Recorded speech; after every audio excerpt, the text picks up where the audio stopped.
जय माता दी। क्या आप जानते हैं कि करवा चौथ की असली कहानी क्या है? कार्तिक की चतुर्थी का नाम करवा चौथ कैसे पड़ा, आइए जानते हैं। सनातन परंपरा में सुहागन महिलाओं द्वारा करवा चौथ का व्रत रखा जाता है।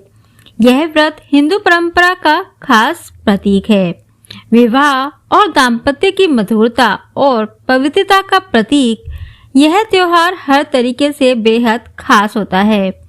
इस व्रत की कहानियों में एक स्त्री वीरावती की कथा बहुत प्रसिद्ध है।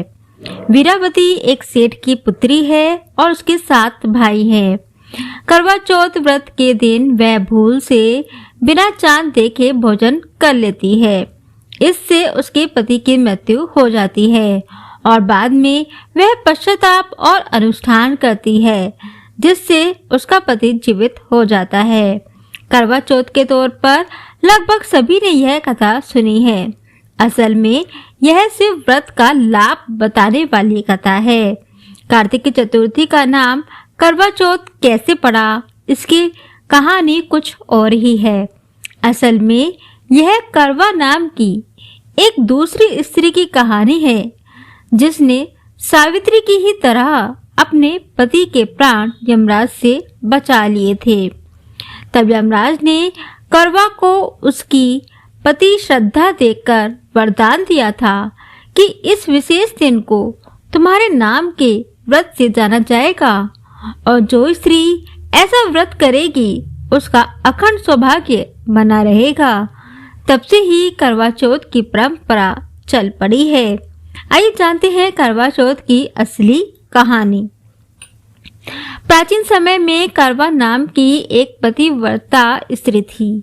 वह अपने पति के साथ तुंगभद्रा नदी के किनारे एक गांव में रहती थी। उसका पति वृद्ध था। एक दिन वह नदी में स्नान करने गया। नदी में नहाते समय एक मगर ने उसे पकड़ लिया। इस पर वह व्यक्ति करवा करवा चिल्लाकर अपनी पत्नी को सहायता के लिए पुकारने लगा। करवा पतिव्रता स्त्री थी।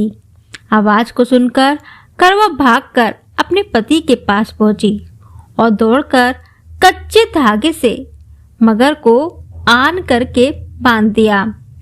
मगर को सूत के कच्चे धागे से बांधने के बाद करवा यमराज के पास पहुंची।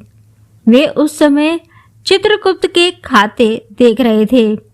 करवा ने 7 सीख ले उन्हें झाड़ना शुरू किया। यमराज के खाते आकाश में उड़ने लगे।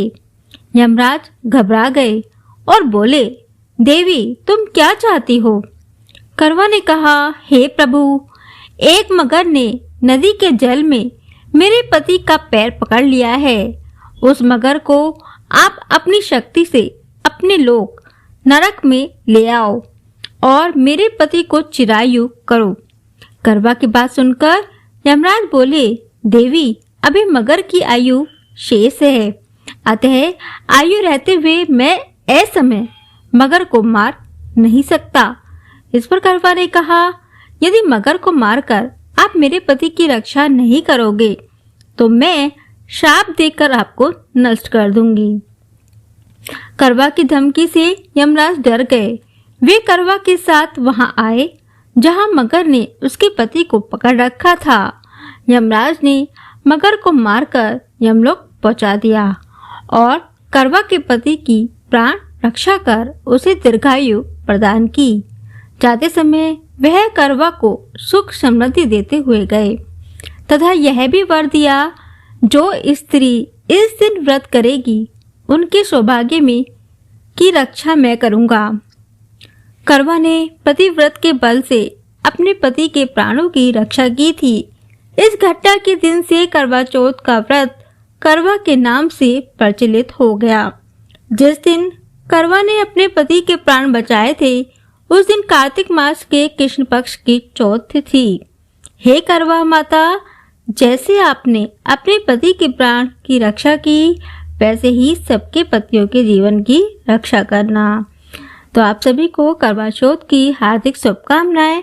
और जैसे करवा मैया ने अपने पति की रक्षा की वैसे ही करवा मैया की कृपा आप सभी पर बनी रहे। जय माता दी।